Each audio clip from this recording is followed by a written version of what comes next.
3절, 14절 두 절 말씀입니다. 에베소서 1장 13절, 14절 말씀 신약성경 310쪽쯤 되겠습니다. 에베소서 1장 13절, 14절 우리 다 같이 합독으로 이 말씀을 받도록 하겠습니다. 같이 읽겠습니다. 그 안에서 너희도 진리의 말씀 곧 너희의 구원의 복음을 듣고 그 안에서 또한 믿어 약속의 성령으로 인치심을 받았으니 이는 우리 기업의 보증이 되사 그 얻으신 것을 속량하시고 그의 영광을 찬송하게 하려 하심이라. 아멘.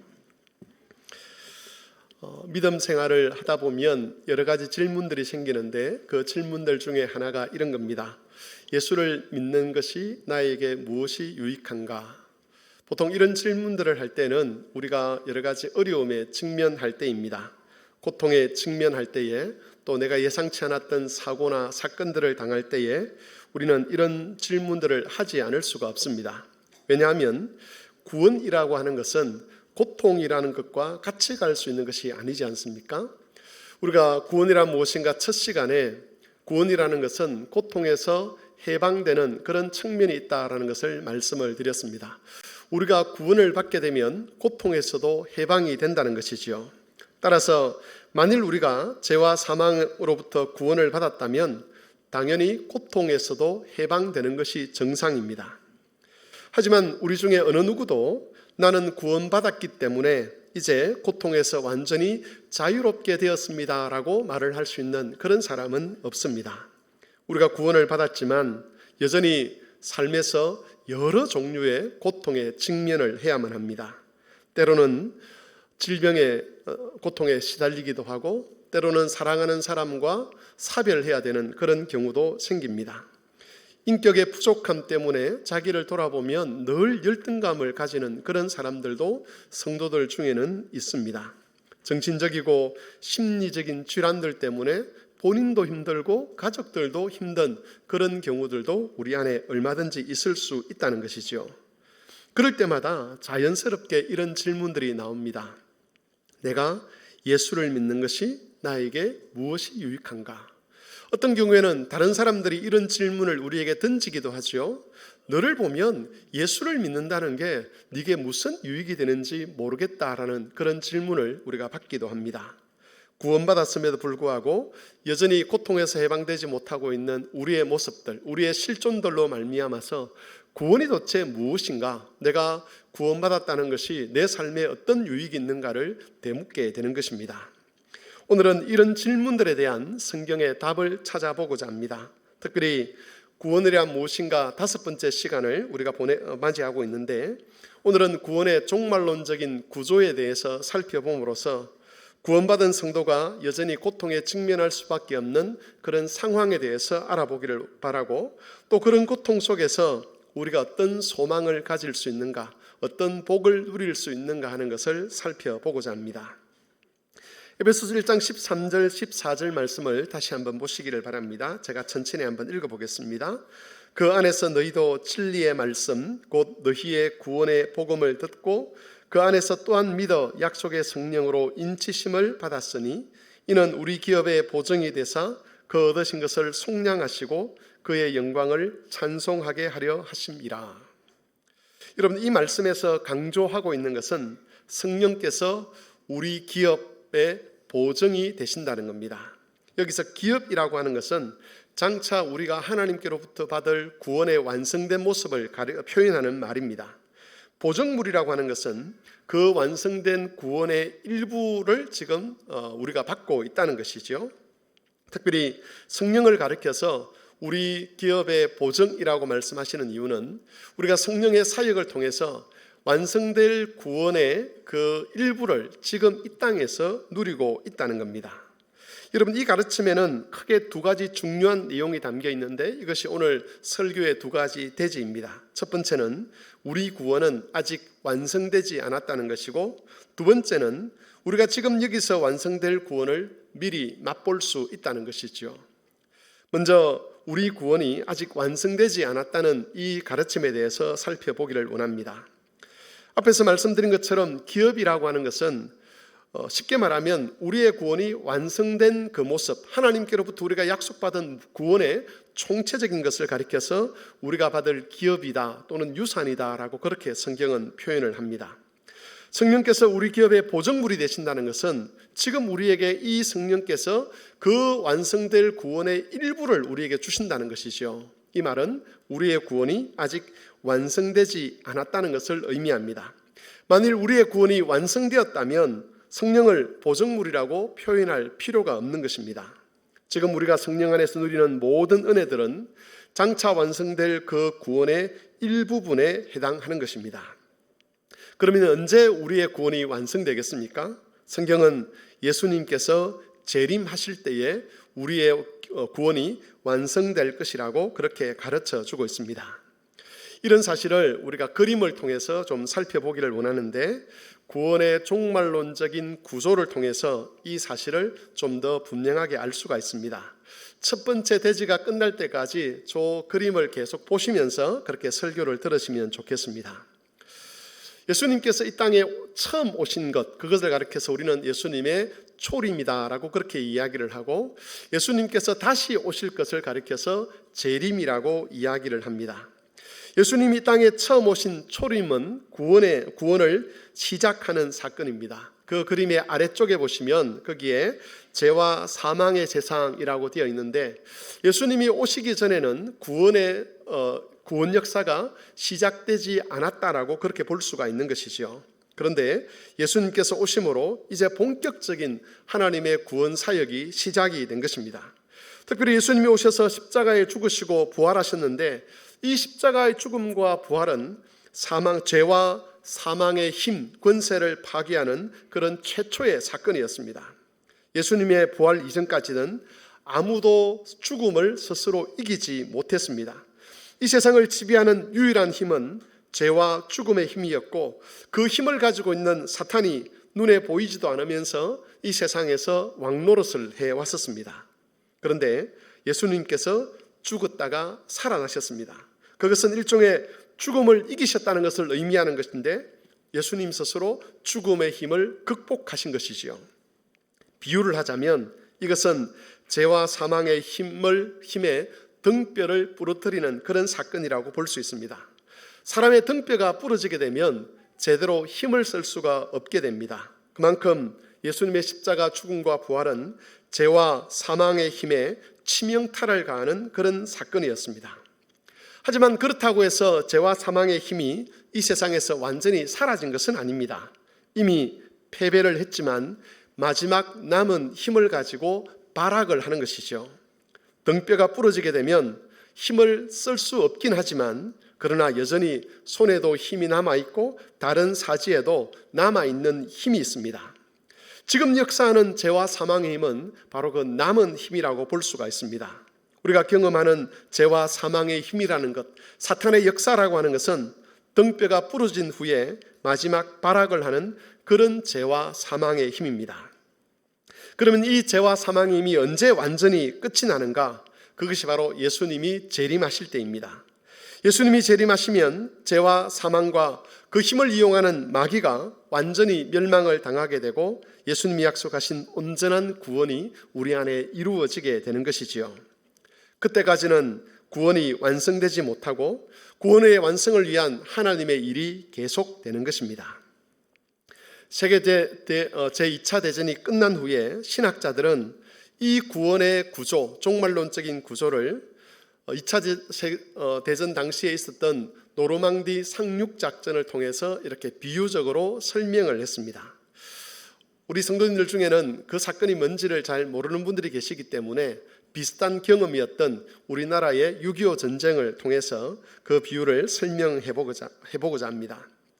한국 전쟁 때 북한군의 힘은 강력했습니다. 그래서 이 낙동강을 중심으로 한 부산, 마산을 제외하고는 거의 대부분 북한군에게 장악당했다는 것을 여러분도 아마 알고 계실 것입니다. 북한군이 한반도를 다 점령하는 것은 시간의 문제인 것처럼 보였습니다. 그런데 그 6.25 전쟁의 전세를 역전시키는 사건이 일어났습니다. 우리가 잘 알고 있는 인천 상륙작전이지요. 인천 상륙작전이 성공함으로써 북한군은 전력에 있어서 치명적인 해를 입었습니다. 이것은 마치 그 전쟁에서 등뼈가 꺾이는 그런 사건과도 같았습니다. 그 이후에 중공군이 개입해서 전쟁이 끝나기까지 좀 어려움이 있었긴 했지만 전쟁의 향방을 결정하는 핵심적인 사건이 바로 인천 상륙작전이었습니다. 전쟁에서는 이런 결정적인 핵심적인 그런 사건들이 일어난 날을 가리켜서 결정적인 날이라고 하고, 영어로 표현하면 디시전 데이라고 해서 D-Day라고 그렇게 표현을 한다고 합니다. 그리고 그 결정적인 날을 시작으로 해서 승리를 쟁취하는 날까지는 일정한 시간이 필요합니다. 인천 상륙작전을 통해서 북한군의 보급을 끊고 그 힘을 무력화시켰지만 잔당들이 남아있는 것이죠. 그 잔당들을 다 소멸해서 완전한 승리에 이르는 날, 그 날을 승리의 날, V-Day라고 그렇게 표현을 한다고 합니다. 신학자들은 이것을 예수님의 구원 사건과 종말론에 적용해서 설명을 했습니다. 예수님이 오셔서 십자가에 죽으시고 부활하신 날은 일종의 D-Day입니다. 결정적인 날이죠. 예수님의 그 사건으로 말미암아서 마귀는 힘을 잃어버렸습니다. 죄와 사망의 권세가 치명타를 입은 것이지요. 한 번도 극복되지 않았던 죄와 사망의 힘이 예수님에 의해서 극복이 된 것입니다. 하지만 그것으로 끝난 것은 아니었습니다. 이 한 번의 승리는 그 이후에 있을 완전한 승리를 예견하도록 하는 사건이 되었습니다. 그 완전한 승리는 예수님이 재림하실 때 이루어지는 것이죠. 결정적인 타격을 가했지만 그 남아있는 힘, 그 남아있는 그런 발아가는 힘마저도 다 없애고 완전한 승리를 이루는 V-Day가 우리를 기다리고 있는 겁니다. 그리고 여러분, 이 D-Day와 V-Day 사이를 가리켜서 성경은 종말이라고 그렇게 표현을 합니다. 저기 그림에 보시면 제가 설명했던 말들이 그대로 표현이 되어 있습니다. 예수님께서 이 땅에 초림으로 오셨던 그 시기가 우리의 구원에 있어서 D-Day가 되는 것이고, 예수님께서 재림하실 그때가 우리에게 있어서 승리의 날 V-Day가 되는데, 그때까지의 시간들, 예수님께서 마귀의 그 잔존 세력들을 멸하시는 그 기간을 가리켜서 성경은 종말이라고 이야기를 한다는 것이죠. 사람들은 일반적으로 종말이라고 하면 예수님께서 재림하시는 그 순간을 가리키는데, 성경이 말하는 종말은 예수님의 초림부터 예수님의 재림까지의 기간입니다. 이 기간 동안에는 이 세상에 두 가지 힘이 공존하게 됩니다. 첫 번째는 예수님의 구원의 힘입니다. 죄와 사망에서 우리를 건져내는 예수님의 구원의 힘이 이 종말의 시대에 역사를 하고 있습니다. 그리고 두 번째는 죄와 사망의 힘, 마귀의 힘입니다. 죄와 사망, 마귀가 치명적인 해를 입었음에도 불구하고 여전히 그 잔존 세력들, 잔존의 힘이 남아 있어서 그것 때문에 우리가 구원받았음에도 불구하고 여전히 죄로부터 영향을 받고, 여전히 죽음으로부터 영향을 받고, 여전히 마귀로부터 영향을 받는 것이지요. 설교를 시작하면서 구원받은 우리가 왜 고통을 겪어야 되는가라는 그런 질문을 했습니다. 우리는 그 질문에 대한 답을 저 구원의 종말론적인 구조를 통해서 이해할 수가 있습니다. 이 구조를 보면 우리가 구원받았다고 해도 아직까지는 죄와 사망의 힘에서 자유로울 수 없음을 알 수 있습니다. 우리의 구원의 힘과 죄와 사망의 힘이 함께 역사하는 이 시대를 우리가 살고 있기 때문에 한편으로는 구원의 은혜를 누리면서도 다른 한편으로는 여전히 죄의 유혹을 받게 되고, 또 나아가서는 유혹에 넘어져 죄를 짓기도 하고, 그래서 죄와 사망으로 말미암는 여러 종류의 고통과 아픔에 시달리기도 하는 것이지요. 그러므로 성도 여러분, 우리가 고통에 직면할 때에 우리가 지금 어떤 시대를 살고 있는지를 잘 이해를 해야만 합니다. 내가 예수를 믿었는데 왜 내 몸이 이렇게 아픈가? 내가 예수를 믿었는데 내가 왜 이런 불행한 일들이 일어나는가? 내가 예수를 믿고 변화되고 싶은데 왜 나는 여전히 수십 년의 시간을 보내면서도 이 문제 하나를 해결하지 못하는가라고 그러한 자책이 될 때마다, 회의가 될 때마다 저 구조를 기억해 주시기를 바랍니다. 하나님께서 이미 구원의 은혜를 시작하셨지만, 그러나 아직 완성되지 않았기 때문에, 그 종말의 시대를 살아가기 때문에 우리가 한계를 가질 수밖에 없는 것입니다. 그 한계 속에서 우리가 낙심하지 않도록 해야 합니다. 고통에 직면할 때에, 신앙의 회의가 들 때에 그것 때문에 소망을 놓아버리지 않도록 조심해야 되는 것이지요. 그것 때문에 하나님을 원망하지 않도록 주의해야만 하는 것입니다. 우리는 지금 완성된 구원을 향하여 나아가고 있는 중입니다. 이 시기를 살아가는 모든 성도들은 인내 가운데서 이 구원의 완성을 기다릴 수 있어야 하는 겁니다. 그러면서 예수님이 재림하실 것을 믿고 그 날에 소망을 고정시키고 지금 당하는 고통과 아픔들을 그 소망으로 극복해가는 그런 지혜로운 삶을 우리가 살아가야 하는 것입니다. 본문에서 우리가 두 번째로 알 수 있는 것은 우리 구원이 지금 완성된 것은 아니지만 성령의 인치시는 은혜로 인해서 그 완성될 구원을 미리 맛볼 수 있다는 겁니다. 하나님은 성령을 완성될 구원의 보증물로 우리에게 주셨습니다. 이 말은 지금 우리의 구원이 완성된 것은 아니지만 그러나 완성된 구원의 일부분을 여기서 지금 우리가 누릴 수 있고 경험할 수 있고 체험할 수 있다는 것이죠. 구원의 완성이 미래적인 것이라고 해서 지금 예수 믿는 것에 아무런 도움이 없다, 이런 뜻이 아니라는 겁니다. 그렇다면 우리는 어떻게 완성될 구원의 은혜를 미리 맛볼 수 있겠습니까? 바울은 13절에서 성령의 인침에 관해서 말하고 있습니다. 성령을 우리의 구원의 보정물이라고 이야기할 수 있는 이유는 바로 이 성령의 인치시는 사역 때문에 그렇습니다. 인을 친다는 것은 도장을 찍는 것을 의미합니다. 도장을 찍는다는 것은 이게 내 것이다 라고 확인을 시켜주는 것이죠. 인치는 것에 대해서 자세한 내용은 제가 다음에 다시 설교를 하도록 하겠습니다. 인을 치는 핵심은 확인시켜주는 겁니다. 너는 내 것이다. 너에게 구원이 약속되어 있다. 비록 네가 환난을 당하고 여러 가지 슬픔과 아픔과 고통을 당하지만 그러나 장차 완성될 구원의 은혜를 얻게 될 것이다 라는 것을 미리 확인시켜주는 것, 그것을 가리켜서 인친다라고 표현을 하는 겁니다. 여러분, 우리가 예수를 믿는 것은 성령의 은혜 없이 되지 않습니다. 성령께서 우리도 모르는 사이에 우리의 속 사람을 바꾸시고 죄에 대한 깨달음을 주십니다. 그리고 그리스도에 대한 믿음을 우리 안에 심어주십니다. 그래서 사실 믿음이라는 것은 나도 모르는 사이에 내 안에 형성이 됩니다. 그래서 종종 그런 고백들을 하지 않습니까? 제가 왜 예수를 믿게 됐는지 잘 모르겠습니다. 그때 그 사건이 있긴 했는데 그때 내가 왜 하나님을 믿기로 작정했는지 잘 모르겠습니다 라고 그렇게 말씀하는 분들이 많습니다. 왜 그러냐면 믿음이라는 것은 나도 알지 못하는 사이에 성령께서 내 안에 들어오셔서 작업을 하신 결과로 나타나는 것이기 때문에 그렇습니다.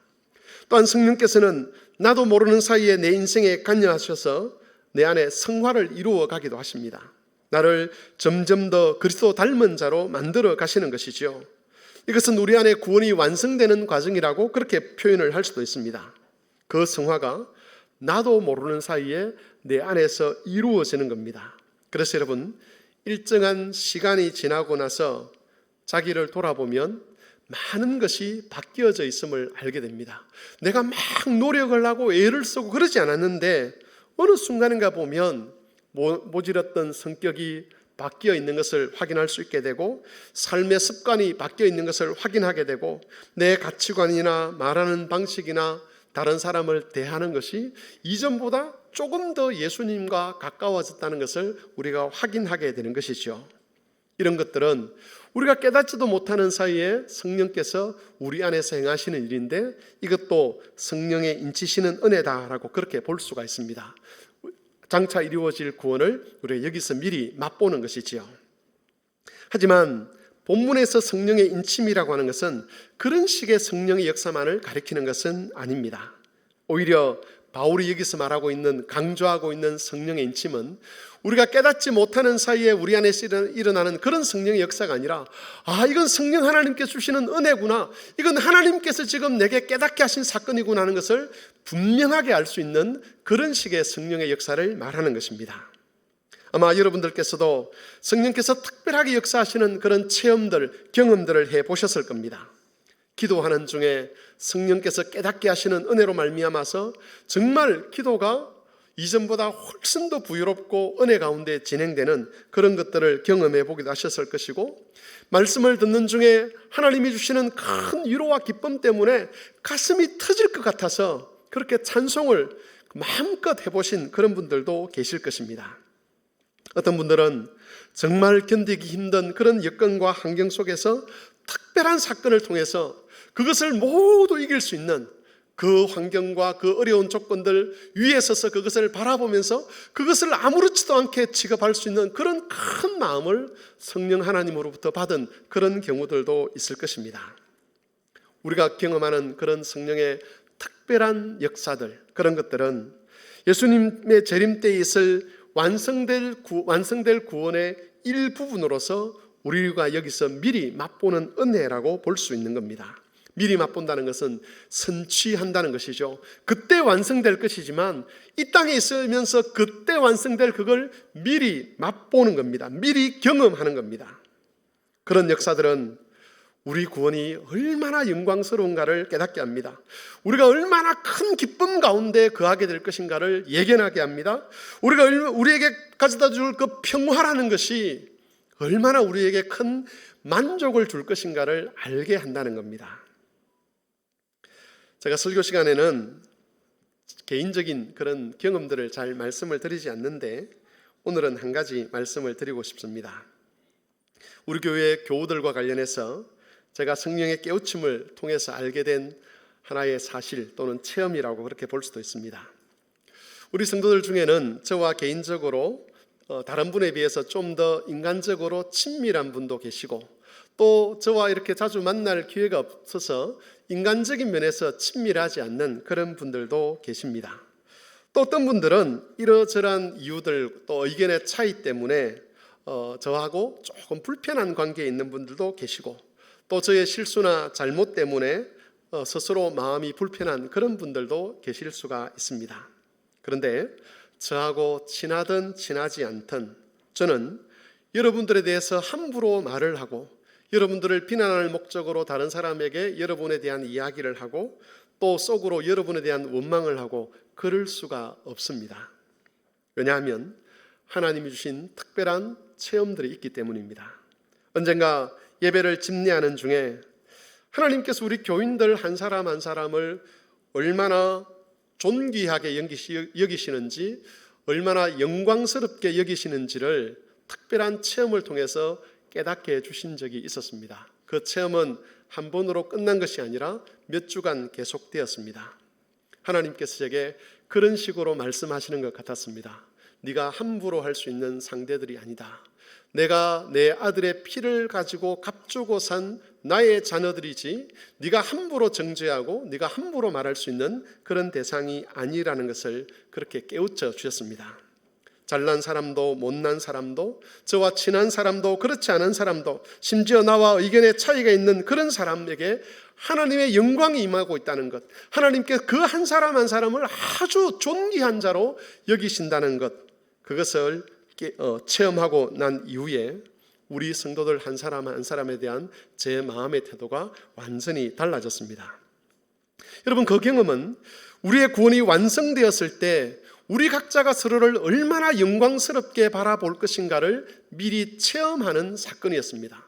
하나님의 구원이 완성되었을 때에 지금 여기서 눈을 맞대고 우리가 서로를 보고 있는데 지금 보는 것과 달리 우리가 각자를 얼마나 존귀하게 여길지, 각자의 그 인격과 삶 속에 하나님께서 얼마나 큰 영광을 담아두실지를 미리 체험하게 하는 사건이었고, 그 사건으로 말미암아서 우리 성도들을 제가 마음으로 사랑할 수 있게 되었습니다. 물론 그 사랑을 얼마나 잘 표현하고 있느냐는 별개의 문제겠지만 적어도 하나님 앞에서 설교하는 자로서 여기에 모여있는 우리 회중들, 청중들, 이 교인들에 대한 그 교인들이 영광스럽고 존귀한 자라는 것에 대해서는 제가 어떤 말도 할 수가 없는 것이고, 여러분들이 착하고 신실하고 좋아서 물론 그랬어도 하나님께서 저로 하여금 사랑하라 그렇게 말씀하실 수도 있지만 하나님께서 여러분을 얼마나 존귀하게 여기시는지를 알기 때문에 저 역시도 그럴 수밖에 없는 것이지요. 하나님 나라에서 이루어질 성도의 교제를 미리 선취함으로 말미암아서 다른 사람을 사랑하는 그런 경험을 하는 겁니다. 바울이 로마서 8장 18절에서 이렇게 이야기를 합니다. 현재의 고난은 장차 우리에게 나타날 영광과 비교할 수 없도다.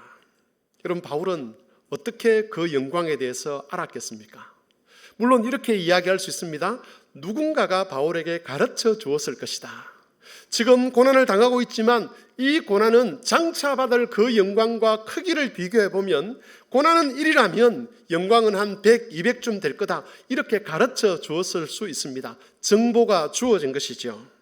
그런데 여러분, 이런 정보만 가지고는 바울이 하고 있는 이런 선언을 할 수가 없습니다.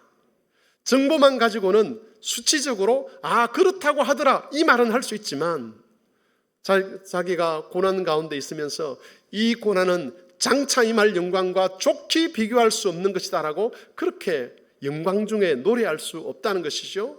동시에 자기가 사랑하는 사람을 향해서, 고난받고 있는 그 사람을 향해서, 고통받고 있는 그 백성을 향해서 여러분이 당하는 고난과 여러분이 당하는 고통은 장차 누릴 영광과 좋게 비교할 수 없는 겁니다라고 그렇게 선언하고 찬송하고 자랑할 수는 없는 겁니다. 그러면 바울은 어떻게 그 영광의 부유함과 크기를 알았겠습니까? 성령께서 인쳐주시는 사역, 성령께서 깨닫게 하시는 사역으로 그 영광의 크기를 알게 된 것입니다. 그렇게 알았던 영광이기에 다른 사람을 향해서 적극적으로 그 영광의 크기를 자랑하며 말할 수 있었고 선언할 수 있었고 함께 찬송할 수 있게 된 것입니다. 여러분, 성령께서 그 영광의 실체를 온 몸으로 온 인격으로 체험하게 하지 않으신다면 장차 우리에게 나타날 영광이 현재의 고난보다 더 크다라고 자랑할 수 없습니다. 성령의 인침이란 바로 우리가 성경에서 배우는 모든 가르침들, 특히 하나님과 하나님의 구원의 약속들을 실제로 체험하게 하는 사건을 가리킵니다. 그런 가르침들이 머릿속에 정보로만 있는 것이 아니라 온 인격과 삶에 깨달아지고 그것이 온 인격과 삶을 지배하도록 하는 것, 그게 바로 성령의 인치시는 사역이고 하나님께서는 그것을 이 땅을 살아가고 있는 우리에게 구원의 보증물로 주셨다는 겁니다. 이런 성령의 인치시는 사역을 경험하게 되면 우리는 지적으로 더 고상해지고 더 부여로워집니다. 감정적으로 더 격정적이게 됩니다. 의지적으로 경건에 이르기를 더 연습하게 되는 겁니다. 에베소서 1장 13절 14절에서 성령의 인치심에 대해서 말씀하시고 그것이 우리의 구원의 보증이 되게 하셨다는 것은 바로 이런 은혜들, 하나님 나라의 그 진리들, 하나님에 대한 가르침들, 이런 것들을 지금 여기서 얼마든지 전인격적으로 우리가 체험할 수 있도록 하나님이 하셨다는 증거라는 것입니다.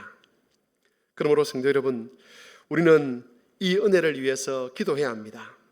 하나님은 종말의 시대를 살아가면서 여전히 고통에 직면하고 있는 그 성도들이 고통에 함몰되지 않도록 하기 위해서 이런 은혜를 베풀어 주셨습니다. 예수님이 오시기 전에 지금 여기서 구원의 은혜를 미리 맛보고 즐기고 누리면서 지금 당하는 슬픔, 지금 당하는 고통, 지금 당하는 아픔, 지금 당하는 그 좌절을 넘어서서 하나님께 대한 믿음을 표현하고 그 믿음 가운데서 승리를 향해서 살아가도록 은혜를 베풀어 주신 것입니다. 안타까운 것은 오늘날 성도들이 이런 은혜에 대해서 잘 모른다는 것이죠. 여러분, 성령의 체험이라는 말을 우리가 조심스럽게 사용하는 것과 그것을 아예 부정하는 것은 전혀 다른 것입니다. 이상한 가르침을 가르치는 사람들이 성령의 체험이라는 것을 아주 이상한 식으로 그렇게 말을 하고 돌아다니기 때문에 우리가 그것을 조심해야 되는 것은 맞지만, 그러나 성령의 은혜를 체험하지 않아도 된다라고 말해서는 안 되는 것이죠. 우리는 깨닫게 하시는 성령의 은혜, 우리를 인치시는 성령의 은혜를 구해야만 합니다. 그러면 하나님께서 우리 각자의 형편과 처지에 맞는 은혜들을 주실 것입니다. 우리 각자가 하나님의 구원을 가장 잘 누릴 수 있는 방법이 하나님은 무엇인지를 알고 계십니다. 우리 각자가 가장 큰 소망 가운데 살아갈 수 있는 그런 길이 무엇인지를 하나님은 알고 계십니다. 그래서 가장 적절한 은혜, 가장 필요한 은혜들을 각 사람들에게 주실 것이고, 그런 은혜들을 경험한 사람, 하나님 나라의 그 구원을 여러 가지 다양한 방식으로 체험한 사람들은 고난과 고통 중에 살지만 그 고난과 고통에 함몰되지 않습니다. 슬픔 속에 살아가지만 그 슬픔에 장악되지 않는 것이지요. 오히려 슬프지만 찬송할 수 있는 것이고, 병들고 고통스럽지만 영광스러울 수 있는 것이고, 소망 가운데 거할 수가 있는 것입니다. 그러므로 사랑하는 성도 여러분, 성령께서 우리 구원의 보증물이 되신다는 이 말씀을 기억하시면서 성령의 인치시는 사역을 통해서 우리의 소망이 더욱더 재림하실 주님에게 초점 맞추어지도록 그렇게 기도하시기를 바랍니다.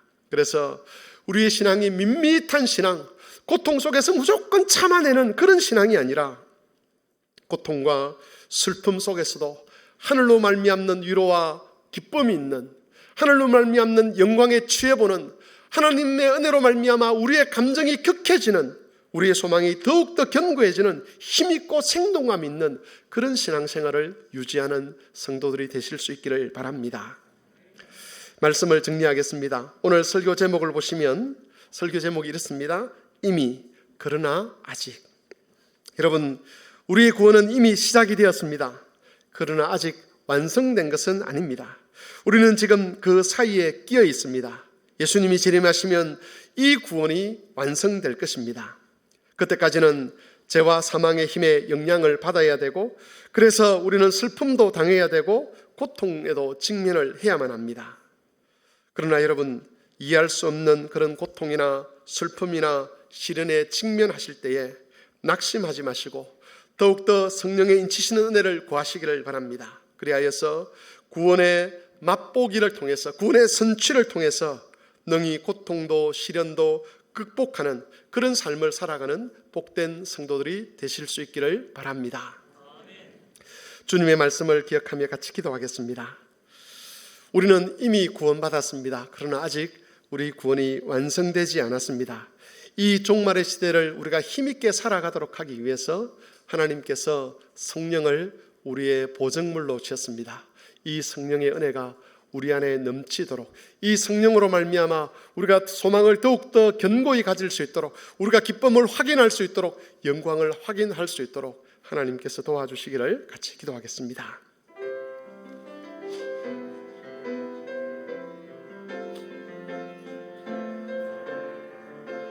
이로써 주님께서 우리에게 은혜를 주셨사오니 하나님은